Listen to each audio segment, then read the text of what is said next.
सौरभ चौहान जी, भोपाल से। राधा वल्लभ श्री राधा वल्लभ श्री हरिवंश महाराज जी, दंडवत प्रणाम। महाराज जी, आपकी कृपा से कर्तव्यों को देखते हुए माता पिता की आज्ञा से प्रवृत्ति मार्ग से भगवत प्राप्ति के लिए आगे बढ़ रहा हूँ। महाराज जी, खुद को मिटाकर आपको पाना चाहता हूँ, आपको कैसे पाऊं? खुद को मिटाने की भावना आ गई तो पाने में देर नहीं लगता, पर खुद को मिटाने का तात्पर्य एक यंत्र बन जाना। जैसे यंत्र में कोई संकल्प नहीं होता, जैसा यंत्री चलाता वैसा चलता है, ऐसे अब जो काहें करें हम सोई, आयस लिए चले निज दासी, मन क्रम वचन त्रिशुद्ध सकल मत हम श्री हरिवंश पासी।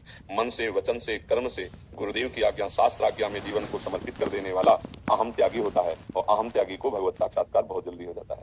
समझ लेना, खुद को मिटाने का मतलब शरीर को कष्ट देना नहीं है। हम शरीर ही नहीं है, शरीर एक यात्रा के लिए गाड़ी मिली है भगवत प्राप्ति के लिए। इसको उचित भोजन, उचित वस्त्र, उत्तम आचरण और अंदर उत्तम विचार, शास्त्र का स्वाध्याय, संतों का संग, कर्तव्य का पालन, अपने आप का अहम गुरुदेव के चरणों में, इष्ट के चरणों में समर्पित हो जाता है, वो जीवन मुक्त महापुरुष हो जाता है। नाम जप करो, संतों की आज्ञा में रहो। संतों की आज्ञा जो शास्त्र सम्मत हो, शास्त्र सम्मत ही संत आज्ञा मानी जाती है। शास्त्र सम्मत आज्ञा का पालन करो और अपने कर्तव्य में दृढ़ रहो। और कर्तव्य करते समय सोचो, भगवान के द्वारा दी हुई बुद्धि बल से भगवान की प्रसन्नता के लिए ये कार्य कर रहा हूँ।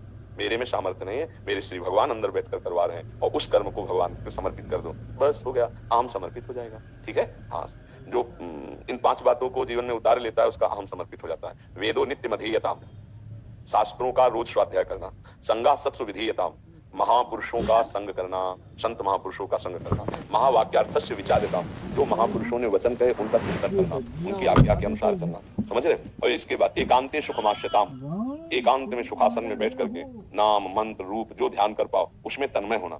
लिखा है कि पवित्र अन्न के द्वारा भिक्षान्नम औषधम शुद्ध व्याधि चिकित्सताम, भूख मिटाने के लिए अगर गृहस्थ में है तो धर्म के द्वारा कमाए हुए पवित्र अन्न से, अगर विरक्त में है तो भिक्षान्न के द्वारा।